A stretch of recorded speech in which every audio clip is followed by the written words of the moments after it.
In 1955, a pound of bologna cost 39 cents. It was the cheapest meat in the case. And on a Tuesday night in mill towns across Pennsylvania, factory towns across Ohio, farming communities across Iowa, a woman scored the edges so it wouldn't curl, laid it in a cast iron skillet, and the whole house knew what was coming before she called anyone to the table. 20 sandwiches built this country that way. Each one had a price on it. Each one solved the specific problem that week handed down. One was invented in a single American city by immigrant women whose names nobody kept, and it's still being made there today. And the last sandwich on this list showed up at more church suppers, more funeral receptions, more wedding showers than almost anything else in this country. The recipe was never written down once. It didn't need to be. Stay with me. Number 20. Cast iron skillet. Payday 3 days away. 20. Fried bologna. She scored the edges first. For cuts, evenly spaced, so the slice would lie flat in the pan instead of curling up in the heat. Nobody taught her that. She worked it out the first time and never forgot. A pound of bologna cost 39 cents in 1955. Cheapest meat in the case. In a cast iron skillet, with enough heat and a little patience, it turned into something the whole house could smell from the other room. Edges crisping, center blistering, the pan smoking just enough to set off the kitchen fan. She put it on white bread with yellow mustard and a slice of American cheese. Dinner on a Tuesday. Payday still 3 days out. Children fought over the crispy edges. She always made sure there were enough. Some people called it a poor man's meal. She called it dinner, and she made it exactly right every time. Number 19. Fried brain sandwich. For about 100 years, the taverns along South St. Louis served fried brain sandwiches the way other places served hamburgers, without ceremony, without explanation, without thinking twice about it. Calf brains, sliced thin, battered and deep-fried, until the coating turned golden. Served on a hamburger bun, with pickles, onion, and yellow mustard. 50 cents in 1960. The inside was creamy, mild, shockingly rich. The outside crackled. Then mad cow disease made the news in the 1990s. The USDA restricted the sale of cattle brains, over 30 months old. Supply dried up almost overnight. Fear finished what the regulation started. A handful of places in southern Indiana still serve the sandwich using pork brains. But the original, the 1St. Louis made its own for a century, is gone.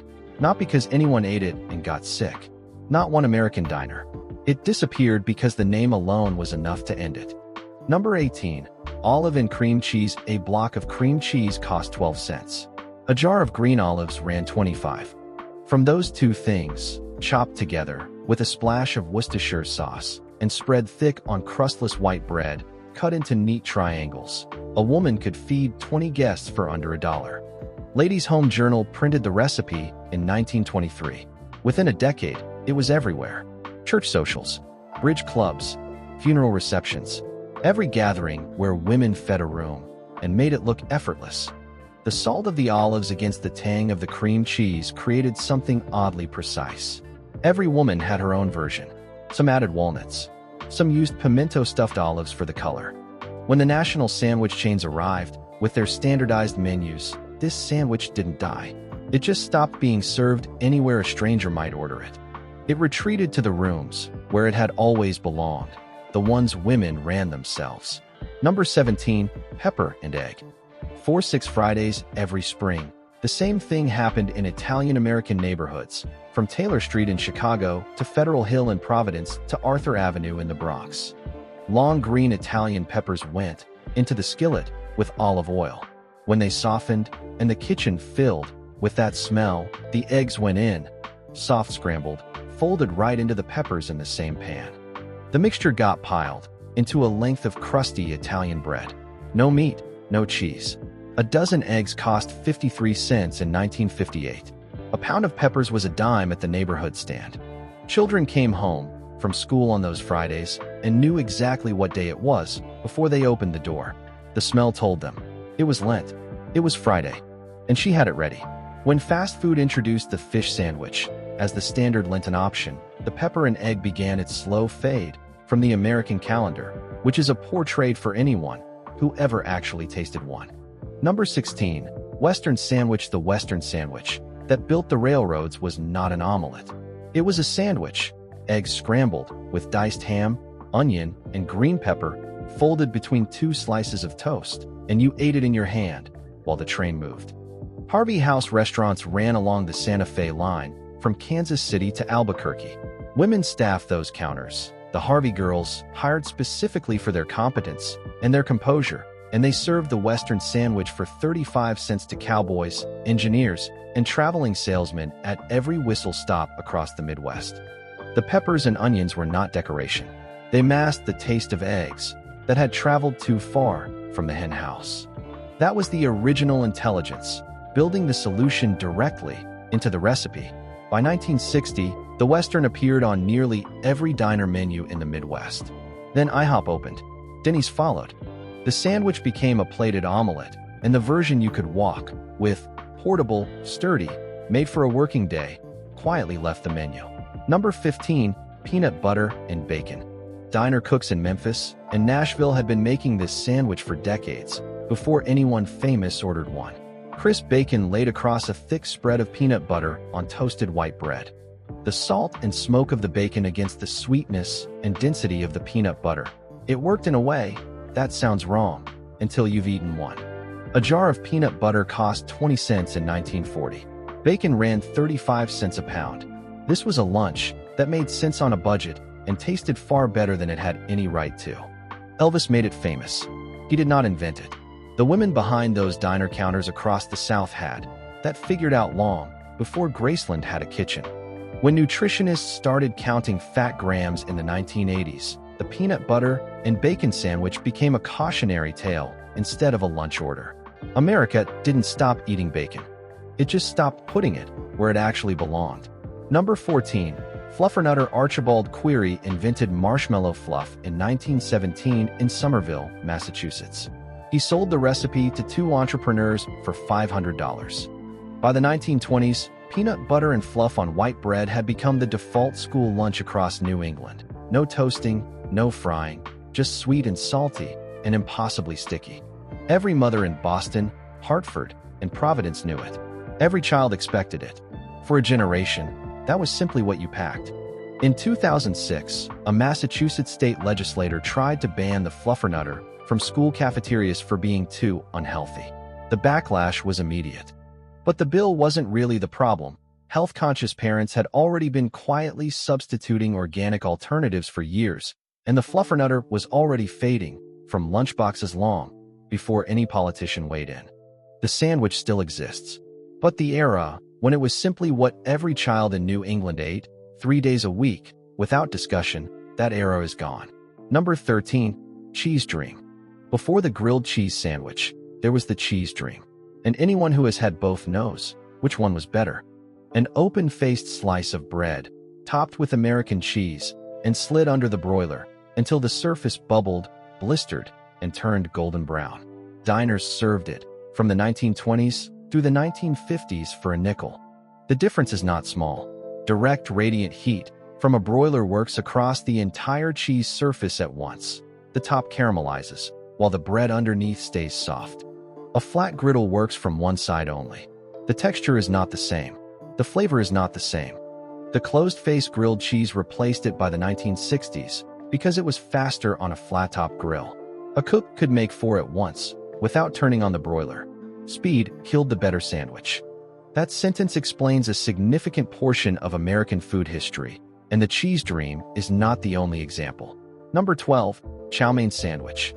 Fall River, Massachusetts has about 90,000 people and one sandwich that exists nowhere else on earth.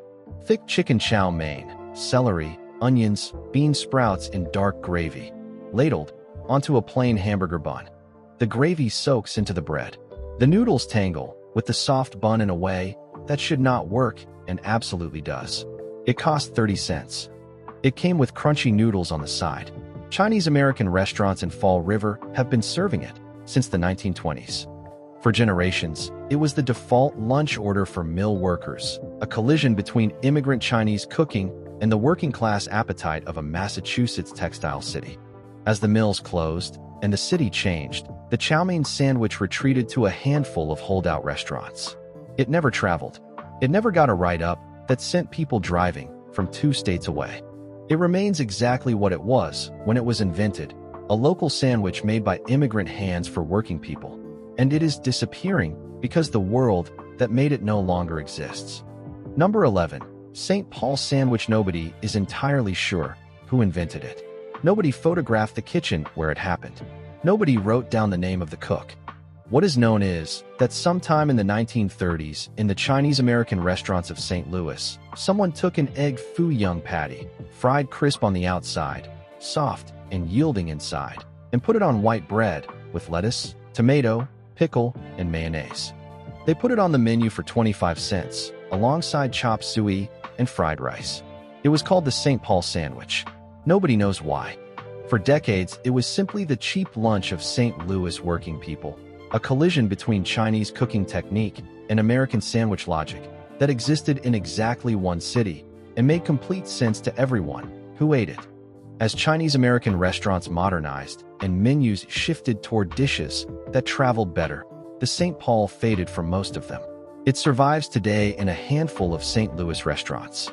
Same bun, same recipe, same city where the women who invented it never got a name attached to the thing they made. Number 10. Deviled ham. The little red can had a small red devil on the label. Every child recognized it. Every mother had 2 or 3 in the back of the cupboard. Underwood deviled ham, the oldest trademarked food product in the United States, first sold in 1868, was spiced, finely ground ham paste that spread straight from the can onto soft white bread. A leaf of iceberg lettuce, if she had one. A smear of yellow mustard if she didn't. It can cost 9 cents in 1945. It went into the lunch pails of railroad workers, the school bags of Midwest children, the picnic baskets at county fairs for over 100 years. Then Oscar Mayer introduced Lunchables in 1988. Suddenly children wanted crackers and processed cheese in plastic trays, arranged by a marketing team in a New Jersey office building. The deviled ham sandwich didn't fade on its own. It was replaced by a campaign specifically designed to make children feel that making their own lunch was something they no longer needed to do. Number 9. Cream chipped beef. When the men came home from Korea, a lot of them only asked for one thing at dinner. The army called it something unprintable. Dried salted beef shredded into a thick white flour gravy poured over toast. A jar of dried beef cost 15 cents in 1945. Enough flour and milk for the gravy added another dime. That was dinner for a family of 5 for a quarter. Their wives had never made it before, so they learned. Not because they wanted to, but because it was the one thing their husbands would eat without complaint. Diners put it on the menu as a blue plate special through the 1960s. Veterans halls and VFW posts served it into the 1990s. It wasn't fashionable. It wasn't written up in food magazines.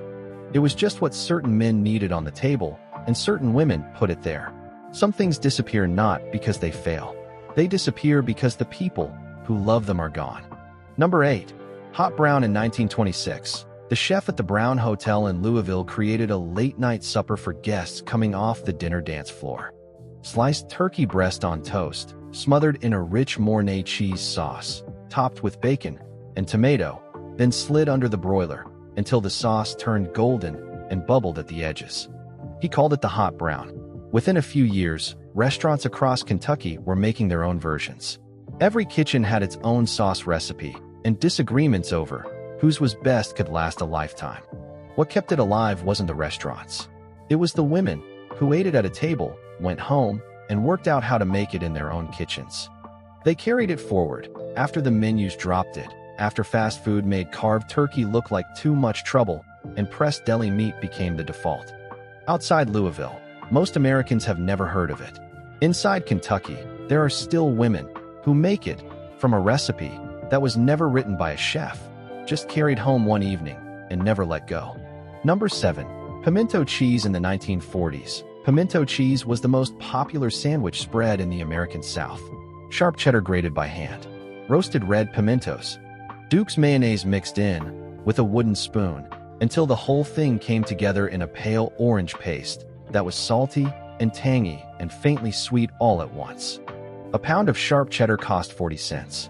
A jar of pimentos ran a dime. The spread kept for a week in the icebox.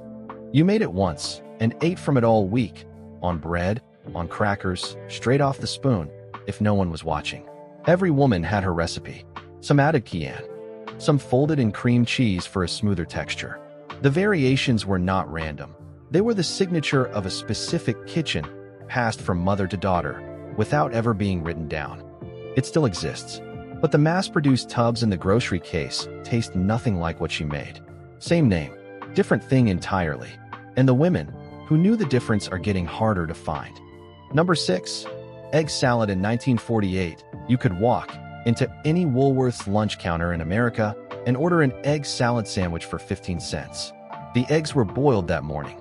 The mayonnaise was Hellman's east of the Rockies, best foods to the west. The bread was fresh. The whole thing was made in the same counter kitchen where it was served by a woman who made 50 of them before noon and knew exactly how each one should taste. That counter was more than a lunch spot. It was a public kitchen, one of the few places in mid-century America where a working woman could sit down, eat a decent meal for 15 cents, and be served rather than serving. Bus stations had them, hospital cafeterias, drugstores in every city in the country. When Woolworth shuttered its last store in 1997, the egg salad sandwich lost the place that gave it meaning. The plastic-wrapped triangles at gas stations are not the same sandwich. They share a name and nothing else. Number 5. Bean sandwich. In 1933, a loaf of bread cost 8 cents. A can of baked beans cost a nickel. That was lunch for 4 children for 2 days. Mothers mashed the leftover beans onto thick white bread, added a slice of raw onion, if there was one, and pressed the whole thing flat. Kids ate them cold in schoolyards, from Appalachia to the Dust Bowl plains. WPA workers folded them into their coat pockets and ate standing up at the job site. Nobody talked about it. Everybody ate it. That was the arrangement. There was no recipe because there was nothing to explain. You used what was there. The beans soaked into the bread and turned it soft and faintly sweet from the molasses and the sauce. And if you were hungry enough, and most people were, it was exactly what you needed. When the war ended and money came back, the bean sandwich vanished almost overnight. Families wanted to forget the taste of those years. She understood that. She stopped making it and never mentioned it again. Number 4. Meatloaf sandwich. She made the meatloaf on Sunday. Ground beef stretched with breadcrumbs and egg, seasoned with onion and Worcestershire sauce, topped with a ketchup glaze, and baked until the edges caramelized. The sandwich came on Monday. Cold slices of the loaf on white bread with ketchup. That was lunch. Sometimes it was supper. It was the answer to the question of what to do with what was left, and in a household that understood you did not throw food away, that answer mattered. Sliced cold, the meatloaf held together perfectly on bread. The ketchup glaze added a sweetness that cut through the dense beef. Fathers carried them to work through the 1940s and 1950s. Children found them in lunch bags beside an apple and a folded napkin. It was not made because there was nothing else. It was made because she planned it that way, cooked enough on Sunday so the family would eat on Monday, without her having to start over from nothing. That kind of planning doesn't have a name. It just kept the week moving. Number 3. Tongue beef. Tongue brined for days, then slow simmered for hours, until the meat turned impossibly tender. Sliced thin, piled high on dense rye bread, with a thick spread of spicy brown mustard. In 1952, Katz's Delicatessen in Manhattan sold tongue sandwiches alongside pastrami and corned beef for 40 cents. The meat was silky and deeply beefy in a way no other cut could match. The mustard lit the whole thing up. Every Jewish grandmother made it. Every grandchild swore her version was best. Then something shifted. A generation raised on chicken nuggets and fish sticks encountered the word tongue on a menu and couldn't move past it. Delis stopped ordering it because younger customers wouldn't. The grandmothers who still made it at home found fewer and fewer people at the table who wanted it. An entire tradition is leaving, not because the sandwich failed, because the people who loved it grew old, and the people who followed them never learned to ask for it, while there was still time. Number 2. Chopped liver. Chicken liver sautéed with onions and schmaltz, rendered chicken fat until the onions softened and the livers turned deep brown. Then chopped by hand, with a curved blade in a wooden bowl until the texture was exactly right. Season with salt and pepper and spread thick on rye bread. Every Jewish grandmother made it differently. The proportions of onion to liver, the coarseness of the chop, whether she added a hard-boiled egg. Every grandchild swore theirs was the real one. In 1955, delis from Cantor's in Los Angeles to the Carnegie in New York sold chopped liver sandwiches for $4 alongside pastrami and brisket. The flavor was rich, earthy, mineral, the kind of taste that takes a moment to understand, and then you can't stop. As schmaltz got replaced by vegetable oil, as the great delis closed one by one, as a younger generation decided liver was something to avoid, the daily chopped liver sandwich disappeared. The one eaten standing at the counter, with a pickle in the other hand. The one she made on a Wednesday, because it was simply what the week called for. That recipe was never in a book. It was in her hands. Number 1. Ham salad. After Easter, she clamped the hand-cranked meat grinder to the edge of the kitchen counter and ran the leftover ham through it. The pink paste came out in slow coils.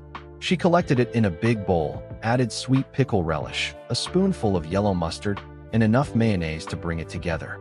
Mixed it with a wooden spoon until it was smooth. Spread it on soft white bread and cut the sandwiches into triangles. This happened at every church potluck in America, every funeral reception, every wedding shower. For over 100 years, the women who made it never appeared in a cookbook. The recipe was never written down, not because it was secret, but because every woman in that church kitchen already knew it by heart. You didn't need to ask. You just knew. The hand-crank grinder gave the ham a texture that a food processor cannot replicate. The pink paste from a store-bought tub tastes like nothing she would recognize. When the last generation of women who owned those grinders is gone, the real ham salad sandwich goes with them. Not the name, not some version of it. The specific thing, the texture, the ratio, the knowledge held in the hands, that made it. It was never famous. It fed everyone anyway. That's the most American story there is. 20 sandwiches, 20 kitchens, 20 women who knew exactly what they were doing and never once waited for someone to confirm it. The math they ran, a nickel here, 8 cents there, enough for 4 children, 2 days running, was not desperation. It was precision. It was the kind of knowledge that lives in the hands before it lives anywhere else, and it kept this country fed for decades while nobody was paying attention. Some of those sandwiches are still out there. The chow mein sandwich in Fall River, the St. Paul in St. Louis, the pimento cheese in the back of someone's icebox in the American South. Others left when the women who held them left. No archive, no museum, just a wooden spoon in a kitchen drawer that nobody can quite bring themselves to throw away. What gets called forgotten was never actually forgotten by the people who made it. It was just never written down for anyone else. That's worth thinking about.